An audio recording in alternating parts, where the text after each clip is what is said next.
वक्रतुंड महाकाय सूर्यकोटिसमप्रभ निर्विघ्नं कुरु मे देव सर्वकार्येषु सर्वदा। ओम गं गणपतये नमो नमः। ओम गं गणपतये नमो नमः। ओम गं गणपतये नमो नमः। ओम नमः शिवाय। ओम नमः शिवाय। ओम नमः शिवाय। या देवी सर्वभूतेषु मातृरूपेण संस्थिता नमस्तस्यै नमस्तस्यै नमस्तस्यै नमो नमः। सदाशिवसमारम्भां शङ्कराचार्यमध्यमाम् अस्मदाचार्यपर्यन्तां వందే గురు పరంపరాం। నాకు జన్మనిచ్చిన తల్లిదండ్రులకి, నా ఇష్టదైవమైన లలితమ్మకి, సద్గురువుకి నా పాదాభివందనములు। నాకు అమ్మవారి వైభవాన్ని పరిచయం చేసిన సామవేదం షణ్ముఖ శర్మ గారికి, చాగంటి గారికి, డిఎల్ఎన్ శాస్త్రి గారికి నా సాష్టాంగ నమస్సుమాంజలి। సో పిల్లల పోషణ వచ్చింది కదా సూర్యచంద్ర। ఇప్పుడు నాభ్యాల వాళ రోమాలి లతాఫల కుచద్వయి। నాభ్యాల వాళ రోమాలి లతాఫల కుచద్వయి ఏమర్థమైంది? నాభ్యాల వాలి, నాభి అంటే ఏదో నాభ్యాల వాలి, రోమాలి రోమం, ఆలి, లతాఫల లత అంటే తీగ, కుచద్వయి ద్వయి ఏదో రెండైతే ఉన్నాయి, కొంచెం కొంచెం విడదీస్తే ఇంతవరకు అర్థం। ఇప్పుడు కొంచెం నేను దీన్ని కరెక్ట్గా కొంచెం విడదీయడం చేస్తాను, కరెక్ట్గా చూడండి। నాభి, నాభ్యాల వాలి, నాభి ప్లస్ అలవాలి। నాభి అంటే బొడ్డు అనేది, నాభి బొడ్డు సెంటర్। అలవాలి అంటే పాదు, పాదు నందలి, పాదు అంటే ఏంటి నేను ముందుకు వచ్చి చెప్తాను। రోమాలి, రోమా ప్లస్ ఆలి, మళ్ళీ ఇది ఏంటిది? నూగారు, నూగారు అనేడు, నూగారు అనేడు। లత అంటే తీగ, ఫల, ఫల అంటే పండ్లు, పండ్లు వలె, ఒప్పు, ద్వయి రెండు వస్తున్నాయంట, రెండు పళ్ళ ఏదో జంట, పళ్ళ జంట వస్తున్నాయి। ఇప్పుడు కొంచెం ఇప్పుడు దిగుదాం। పాదు, పాదు అంటే ఏంటి? తీగ, తీగను కదా మనం ఇప్పుడు భూమిలో పెట్టాలి। భూమిలో పెట్టాలంటే ఏం చేస్తామమ్మా? ఫస్ట్ గుంట చేస్తాం, దాన్ని ఏం చేస్తాం? తవ్వుతాం, తవ్విన తర్వాత మళ్ళీ పూడ్చాలి కదా, పూడుస్తాం, ఆ తర్వాత ఏం చేస్తారు? కొంచెం దాన్ని ఒక లెవెల్కి చేస్తాం మట్టిని కదా, అది ఏదైతే ఉందో దాన్ని పాదు అంటారు। అంటే అదే కదా, ఆ పాదులోంచే కదా తీగకు వచ్చేదంతా కూడా। ఇప్పుడు రేపు పొద్దున్న దానికి వచ్చే ఆహారం పోషణ అందులోంచే కదా, ఎందుకంటే వేర్లు కింద ఉంటే కన్ఫ్యూజ్। పాదు, పాదే నాభి, ఇప్పుడు అమ్మవారిది కూడా నాభి, అదే స్థానాన్ని ఇప్పుడు పోలుస్తున్నాం అన్నమాట మనం। రోమాలి, నూగారు అనేడు, నూగారు అంటే తీగలాగా, సన్న తీగ ఉందా లేదా? లత అంటేనే సన్న తీగ అనమాట। ఇప్పుడు దేని గురించి చెప్తున్నట్టున్నాం మనం? బొడ్డు అమ్మవారి నడుము గురించి చెప్తున్నాం, అంత సన్నగా ఉందంట। అందులోంచి ఏమొచ్చాయి? పైకి పళ్ళు వచ్చాయి, పళ్ళు ఏంటవే? సూర్యచంద్రులు। ఇప్పుడు సూర్యచంద్రుల్ని ఇంతకుముందు కూడా చెప్పాం, కానీ అక్కడ మాతృత్వంలో ఇచ్చాం వాళ్ళకి, మాతృత్వంలో వాళ్ళ పోషణ, వాళ్ళ కార్యం ఏంటో చెప్పాను। ఇప్పుడు ఏం చేస్తున్నారు మరి ఇక్కడ వీళ్ళు? చూద్దాం। ద్వయి రెండు, సో అమ్మవారి నాభి నుంచి కూడా నూగారు వెల్లగా తీగలాగా। దీనికన్నా ముందు ఒకటి మామూలు దాంట్లోకి వద్దాం। ద్రాక్ష పళ్ళు చూసారమ్మా? ద్రాక్ష పళ్ళ చెట్టు ఎలా ఉంటుందో చెట్టు, ద్రాక్ష పళ్ళు కింద పెడతాం కదా, చిన్నది తీగ, చాలా చిన్నగా ఉంటుంది, పెడతాము, పెట్టిన తర్వాత ఎంత పెరుగుతుంది? ఇంత హైట్ అనుకుంటా, తీగ కదా చిన్నది। ఆ తర్వాత ఏమవుతుంది? దానికి సపోర్ట్ కావాలి, పందిరి వేస్తాం, ఎందుకంటే దానికి సపోర్ట్ ఉండాలి। వేసిన తర్వాత ఆ పందిరి నుంచి ఈ తీగకి బరువు ఎక్కే పళ్ళు పడతాయి, పళ్ళు ఎలా పడతాయి? అవి కిందికి పడతాయి, ఎందుకంటే బరువు ఎక్కువ కదా పళ్ళు, అవి ద్రాక్ష పళ్ళు, బంచ్ ఆఫ్ గ్రేప్స్ కదా, సో ఆ బరువు ఆ తీగ ఆపలేదు, కానీ మనం పందిరి కడతాం, ఆ సపోర్ట్తో ఏం చేస్తుంది? కింద పడతాయి। సో అలా తీగకు అటువైపు ఇటువైపు పళ్ళ, ద్రాక్ష పళ్ళు, ద్రాక్ష తీగకి ద్రాక్ష పళ్ళు పడ్డాయేమో అన్నట్టు ఉందంట అమ్మవారి నాభి నుంచి నడుము। అంటే ఎక్కడి నుంచి వస్తున్నాం? ఇక్కడ నాభి నుంచి వక్షం అంటే కిందికి స్థానాలు, అక్కడి నుంచి పడ్డాయి, ఏంటవి? సూర్యుడు చంద్రుడిలాగా ఉన్నాయంట అవి, ఆ ద్రాక్ష పళ్ళని మళ్ళీ సూర్యుడు చంద్రుడితో పోలుస్తున్నాం। ఇక్కడ ఏంటంటే మీకు కొంచెము చక్రాలు అర్థం కావాలి। ఇక్కడ ఏం చక్రం? ఆజ్ఞా చక్రం, వెరీ గుడ్। ఇక్కడ విశుద్ధి, వెరీ గుడ్। ఇక్కడ ఏమైంది? వాణి, ఇక్కడే బంధం, ఇవి రెండింటిని కలిపేది ఇదే। సో ఇక్కడే తాళి, మాంగళ్య బలం ఇక్కడ నుంచే వచ్చింది। ఇక్కడికి ఏమైంది? అనాహట హృదయస్థానం. అక్కడికి వచ్చేసరికి ఏమయ్యాయి, వాళ్ళ ప్రేమ చిగురించి అది మాతృత్వంలోకి మారి అది సూర్యచంద్రుల్లాగా మనకి వచ్చిందనమాట మాతృత్వం. అనాహట హృదయస్థానం. ఇప్పుడు కిందికి వెళ్తున్నాం నాభి దగ్గరికి, బొట్టు దగ్గరికి. అదేంటి, మణిపూరక. మణిపూరక ఈ పేర్లు గుర్తుండాలి, ఎందుకంటే వీటి అర్థాలు రిలేటెడ్గా మీకు తర్వాత వస్తూ ఉంటాయి. సో ఇప్పుడు అమ్మవారి జర్నీ అంతా ఎక్కడి నుంచి చెప్తున్నారు, మణిపూరక నుంచి అనాహతకి చెప్తున్నారు అన్నమాట. ఇప్పుడు మీకు నాడులు ఉంటాయమ్మ. యోగా అంతా కూడా 3 ప్రథమ నాడులు ఉంటాయి. సుషుమ్నా నాడి ఏదైతే మధ్యలో ఉంటుందో, ఇడా పింగళ. ఇడా పింగళ. ఇడా అంటే లెఫ్ట్ సైడ్, పింగళ అంటే రైట్ సైడ్. సూర్యచంద్రులు, కన్ఫ్యూజన్ లేదు కదా. ఒక సుషుమ్నా నాడి ఉంటుంది. ఎప్పుడైనా ఎలక్ట్రిసిటీ వైర్ చూసారామా? Electricity department, electricity department, very good. And medical department. So ఏం కలర్స్ మేడం? 3 వైర్లు ఉంటాయి కదా, yellow red green. Start move. So yellow red green అవి ఎలా ఉంటాయి, కొంచెం చుట్టుకుంటాయి కదా. చుట్టుకున్నప్పుడు మధ్యలో ఉన్నది కనిపించదు, రైట్. ఈ 3 ఎలక్ట్రిసిటీ అర్థమైతే మీకు సుషుమ్నా ఇడా పింగళ అర్థమైనట్టే. అర్థమైపోయింది, ఫినిష్. మీరంతా సూపర్. సో అలాగే సుషుమ్నా నాడి కనిపించని తీగ. అమ్మవారి నడుము యోగపరంగా చూపిస్తున్నారు. ఇప్పుడు అంత సన్నగా ఉంటుందంట. ఆ సన్నని నడుము పైకి వెళ్తే ఇక్కడికి వచ్చిన తర్వాత కింద 2 బరువుగా ఉండేవి కింద పడినట్టు, వక్షస్థలం అంటే వక్షములు, స్తన్యములు పడినట్టు అలా ఉంటుందన్నమాట. సో హృదయస్థానం మణిపూరం. మణిపూరకం అంటే ఇక్కడ ఏముంటుంది, నాభి. మీరు మనకి పిల్లలు పుట్టినప్పుడు ఎక్కడుంటుందమ్మా మన పోషణ అంతా పిల్లాడికి? నాభి నుంచే. ఇక్కడికి వచ్చేసరికి ఏమవుతుంది, అనాహట. అక్కడేమవుతుంది, అక్కడ వచ్చేసరికి పోషణ అవుతుంది. సో నాభి అనేది మణిపూరకం. ఏం బంధం అది? పేగుబంధం. పైకి వచ్చేస్తుంది పేగుబంధం. కాస్త ఏమైంది, హృదయస్థానం దగ్గర స్తన్యములు ఉన్నాయి. అక్కడమ్మ పాలిచ్చి ఏం చేసింది, దాన్ని ప్రేమబంధం చేసింది. హృదయబంధం, ప్రేమబంధం చేసింది. కింద ఉన్నదంతా కూడా ఆవేశం, పేగుబంధం. ఇప్పుడు మీకు పేగుబంధం కదా, 2 పిల్లలు, ఇద్దరు మీదంతా పేగుబంధం. పేగుబంధంతో ఎంతమంది పిల్లలమ్మ ఇక్కడ ఉన్న వాళ్ళందరికీ? 1 లేకపోతే 2. ప్రేమబంధం చేస్తే అందరు, ఎంతోమంది. ఏమర్థం ఉంది మీకు? మహారాష్ట్ర వాళ్ళు ఉన్నారా? జై మహారాష్ట్ర. ఎవరు? సింధుతాయి తెలుసా? సింధుతాయి ఆమెనే.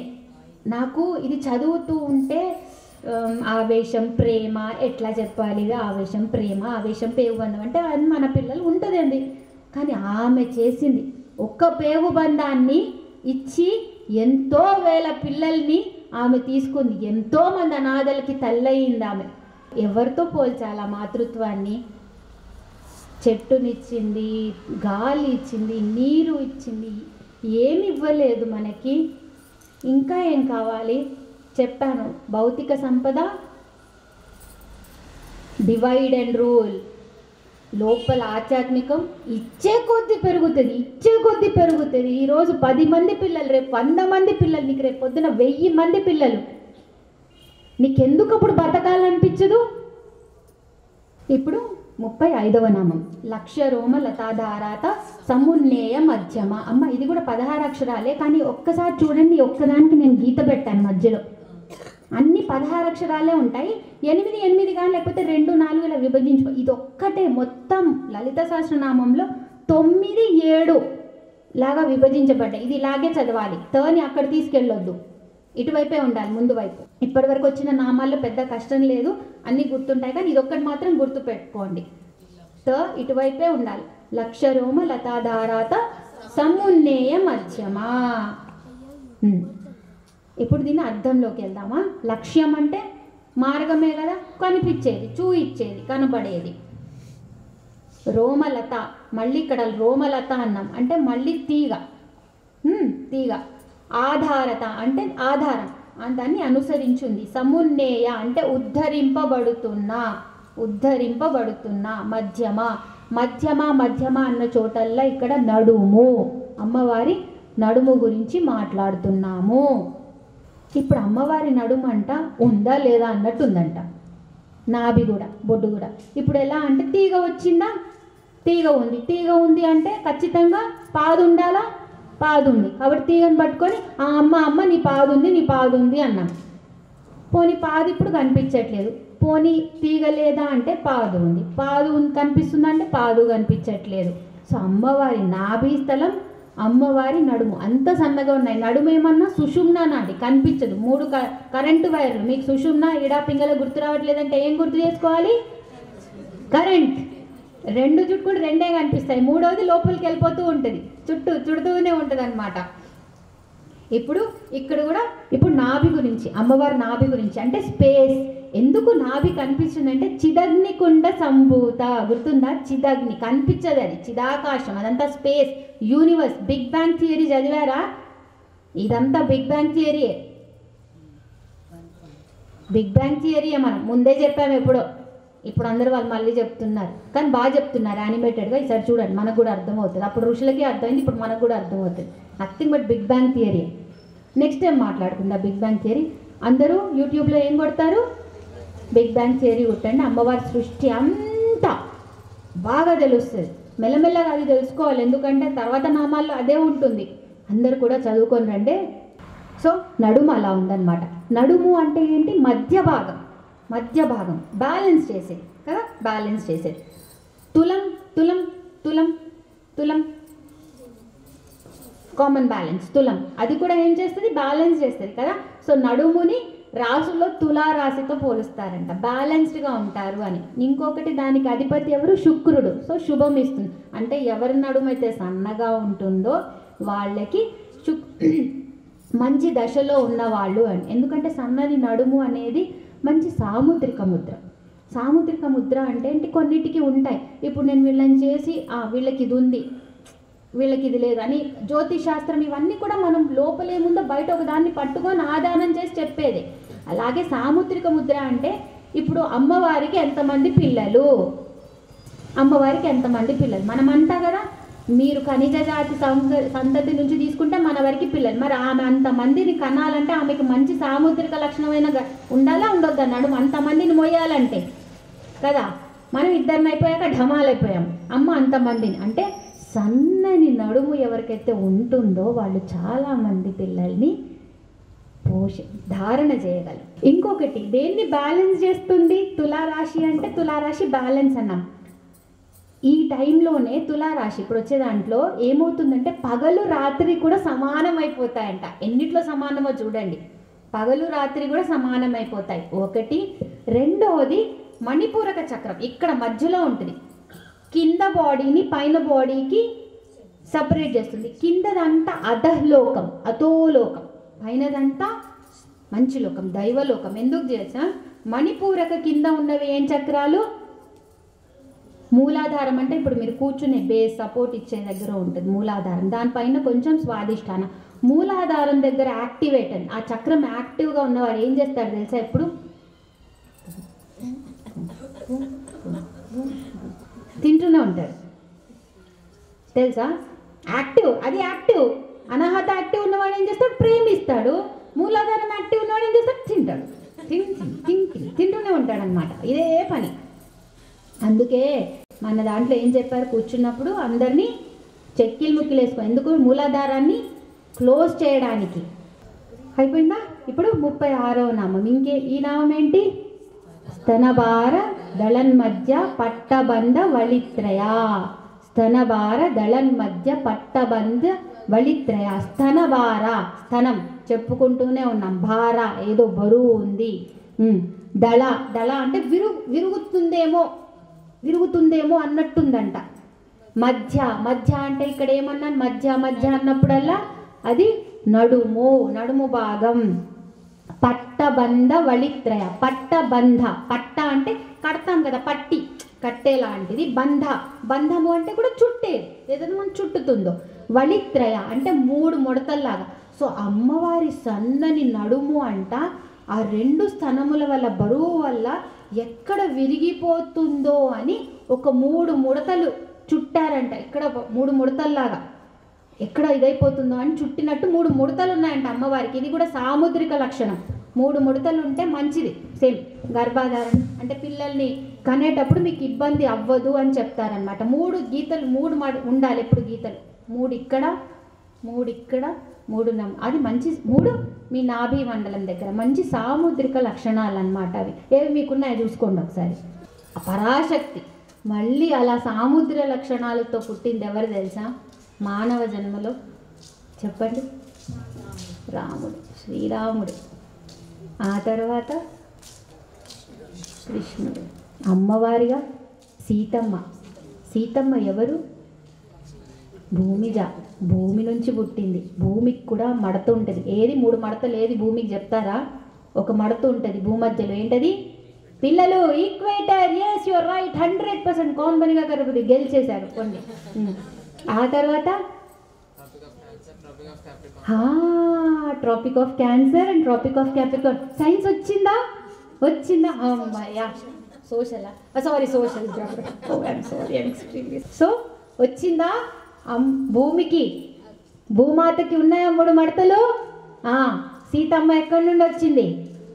భూమి నుంచి. భూమాత, భూమిజ.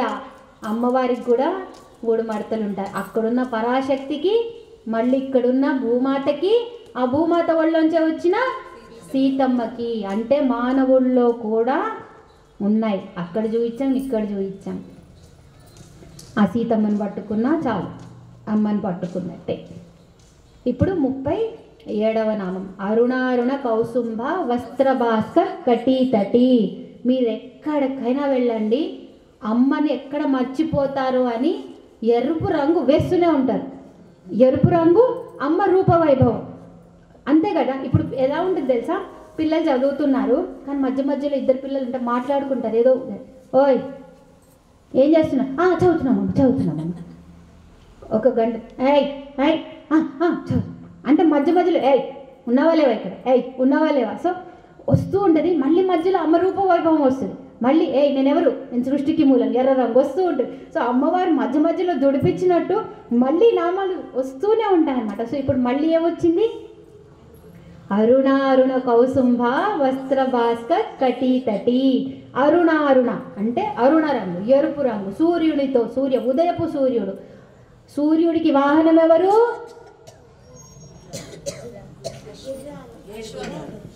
అనురుడు. పేరు అనురుడు. అనురుడు పోయి అరుణుడు అన్నాం. సో ఉదయం వచ్చే సూర్యుడు అన్నమాట. అది ఆయన కన్నా ముందు ఆయన వాహనం ఏ కనిపిస్తుంది? అరుణుడు. అరుణారుణ కౌసుంభ అంటే మళ్ళీ ఇది కొంచెం పసుపు రంగులో ఉండే పువ్వు అన్నమాట. పసుపు రంగులో. సో కొంచెం పసుపు కొంచెం ఎరుపు కలిపినదన్నమాట. వస్త్ర భాస్కర్ కటీతటి. వస్త్ర భాస్కర్. భాస్వత్ అంటే భాసించున్నది, ప్రకాశించున్నది. కటీతటి ఎక్కడంటే ఇక్కడ. మొలనూలు అంటాం కదా మనం. వడ్డానం. ఇప్పుడు అమ్మాయి ఏం నడుము వచ్చిందంటే మరి వడ్డానం రావాలి కదా. ఇప్పుడు అమ్మవారి వడ్డానం ఎలా ఉందా? వడ్డానం అక్కడ ఇక్కడ వడ్డానం కాదు, ఆ కట్టి ప్రదేశం అంటే అమ్మ చీర కట్టే ముడుతుంటే అది అన్నమాట. అది ఎలా ఉంది అంటే ఎర్రని. అమ్మవారు ఏ చీర కడతారు? ఎర్ర చీర. సో ఆ కట్టిన చుట్టూ చూపిస్తున్నారంట. అది ఎలా ఉంది అంటే కూడా అరుణారుణ కోసం. అది కూడా అరుణవర్ణంలో ఉంది. కటీతటి కట్టిన చుట్టూ. సో వస్త్రం కట్టారు, అమ్మ చీర కట్టింది అనడానికి సంకేతంగా ఈ మాట ఉంది. సో ఈ మళ్ళీ ఏమంటారు? ఎరుపు రంగు దేనికి సంకేతం? సృష్టి, శక్తి,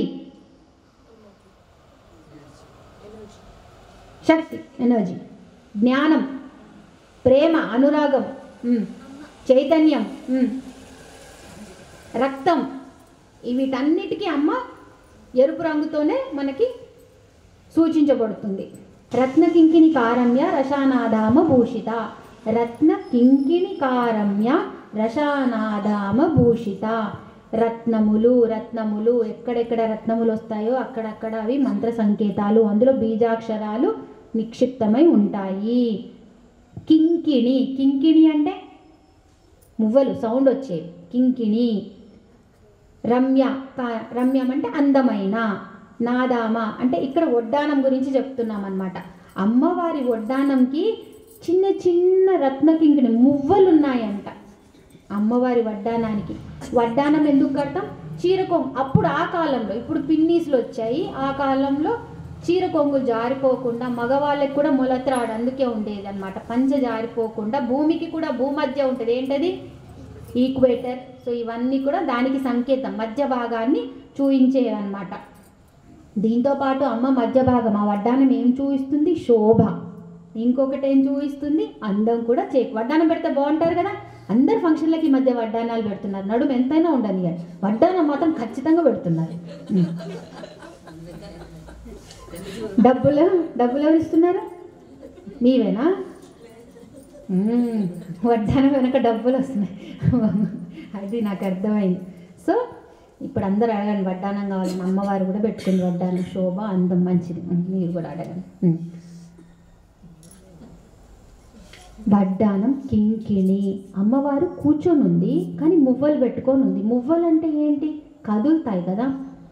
అమ్మవారు కూర్చున్న అమ్మవారికి ఉన్న మువ్వలు కదులుతున్నాయంట, కానీ వినిపిస్తున్నాయా వినిపించట్లేదా అన్నట్టుంది. అదేంటి? ఇక్కడంతా కూడా, ఇక్కడ ఏముంది? నడుము దగ్గర కడతాం వడ్డానం. అక్కడ ఏ చక్రం ఉంది? మణిపూర.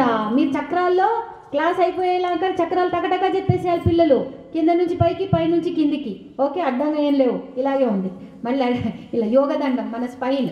అందుకే ఎంత ఇంపార్టెంట్ తెలుసా అమ్మ, మన స్పైన్ పెరాలిసిస్ వీళ్ళకి వచ్చిన వాళ్ళకి, వాళ్ళు ఎట్లా ఆ మార్గమే వాళ్ళకి వెళ్ళదు. దేవుడు మీకు ఇచ్చిన శరీరాన్ని ఎలా వాడాలో అలా వాడకుండా దాన్ని గౌరవం ఇవ్వకపోతే కదా, ఆ శరీరాన్ని పట్టుకొని మనం ఏమేం పనులు చేయగలమో అవన్నిటికీ మనం లేకుండా అయిపోతాం. శరీరాన్ని గౌరవించండి ఫస్ట్, అక్కడ నేర్చుకోండి గౌరవించడం. మిమ్మల్ని మీరు గౌరవించుకోండి, మీ శరీరాన్ని గౌరవించండి. ప్రత్యేకంగా ఇది బాలే, అది బాలే, ఇది పెడితేనే బాగుంటుంది, అది పెడితే లేదు. మీరందరూ చాలా అందంగా చేయబడి కూర్చబడి వచ్చారు. మళ్ళీ దానికి మీకు ఇది పెడితేనే బాగుంటా, ఇలా ఉంటేనే బాగుంటా లేదు. మిమ్మల్ని మీరు ఇష్టపడండి, అప్పుడు అందరు మిమ్మల్ని ఇష్టపడతారు. ఎందుకంటే అది కాంతి, వెలుగు. మీ ఇష్టం ఆగదు, మీతోనే ఆగదు, అది 10 మందికి వెళ్తుంది. కాబట్టి ఫస్ట్ ఇన్ఫీరియారిటీ కాంప్లెక్స్, నా మొహం బాలే, దాని మీద ఉన్న ముక్కు బాలే, దాని మీద ఉన్న ఇవన్నీ ఆపేసేయండి. అందరు అందంగా ఉన్నాం, అందరూ శోభాయమానంగా ఉన్నాం, అందరం చాలా యునీక్ కాదా? అవును, అవును. ఇప్పుడు అమ్మవారి ఎక్కడ వచ్చాము? వడ్డానం దగ్గర వచ్చాము కదా. సో వడ్డానం, కింకిణీలు. మరి ఎక్కడున్నాయి అబ్బాయి కింకిణీలు? సౌండ్ చేయట్లేదు కానీ చేస్తున్నాయంట. ఇంట్లో గజ్జలు ఉన్నాయా లేవా అన్నట్టు భయం వేస్తుంది కదా. సో అలా ఉన్నాయా లేవా? ఎక్కడ? మణిపూరక. వాక్కుకి 4 దశలు చెప్పానా? పరా, పశ్యంతి, మధ్యమ, వైఖరి. చెప్పినప్పుడు మీ ఎక్కడి నుండి స్టార్ట్ అవుతుంది తెలుసా? ఈ మణిపూర కొంచెం కింద. సో అంటే ఆ మాటకి ఫస్ట్, అంటే మీరు మాట్లాడబోయే దానికి ఆ వాక్కుకి ఫస్ట్ ఎక్కడ ఉందో దాని స్థానం పర, అక్కడ మొదలైంది. అదే చూపిస్తుంది. కింకిణి కదిలేది, శబ్దం కదిలేది, మాట కదిలేది. సో ఇక్కడి నుంచి మొదలవుతుంది.